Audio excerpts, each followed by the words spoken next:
कंवारी ननद। अंजलि की उम्र लगभग 30 साल हो चुकी थी। वो एक स्कूल में टीचर की जॉब करती थी। अंजलि के घर में उसकी माँ के अलावा उसका छोटा भाई और भाभी भी रहा करते थे।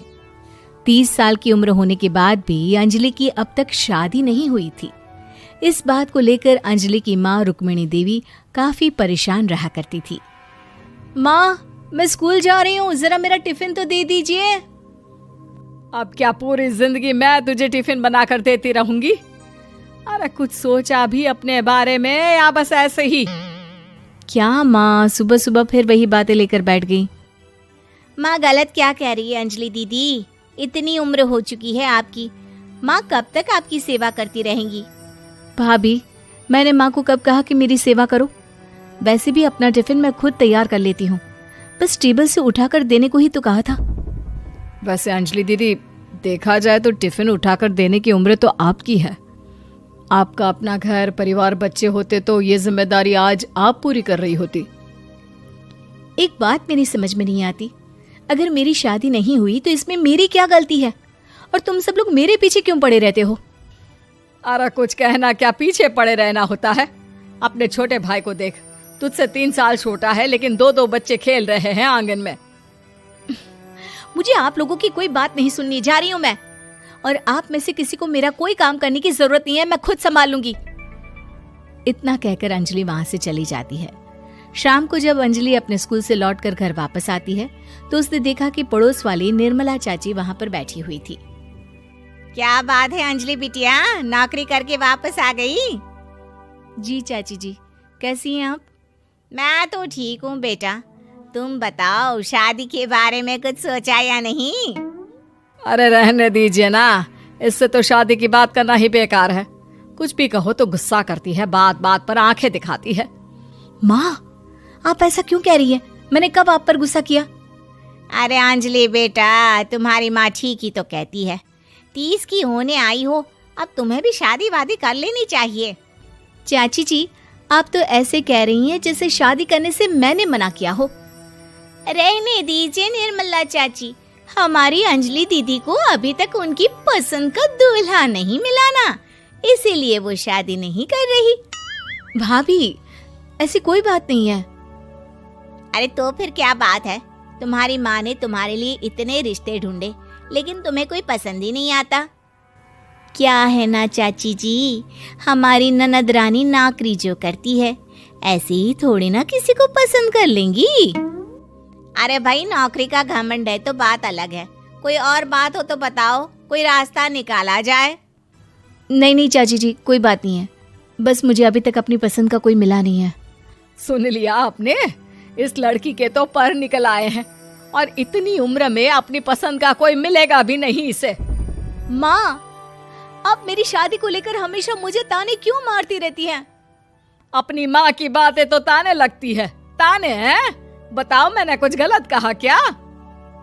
देखो, ये सब छोड़ो, मेरी दूर की बुआ का बेटा है, उसकी अभी शादी नहीं हुई है, उम्र होगी कोई 34-35 साल।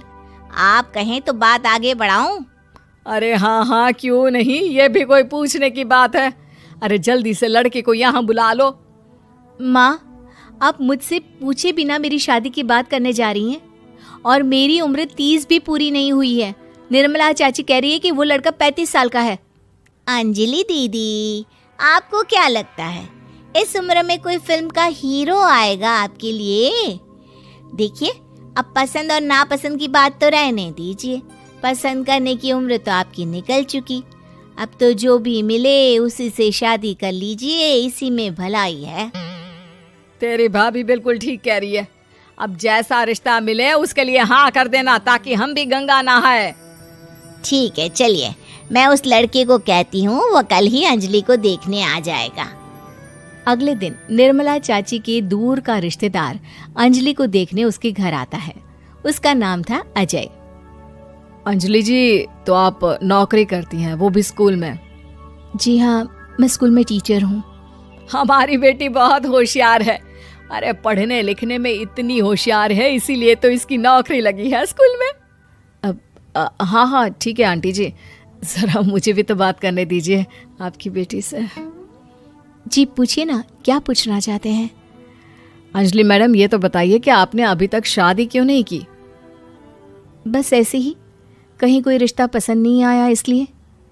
लेकिन क्या मैं आपसे पूछ सकती हूँ कि आपने शादी क्यों नहीं की? अंजलि, क्या कर रही हो तुम?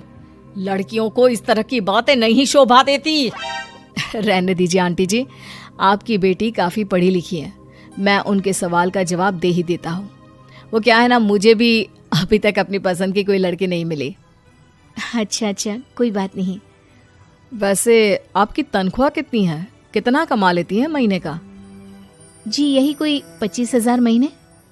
बस 25,000? इतने से क्या होता है? इतने से तो आजकल घर भी नहीं चलता।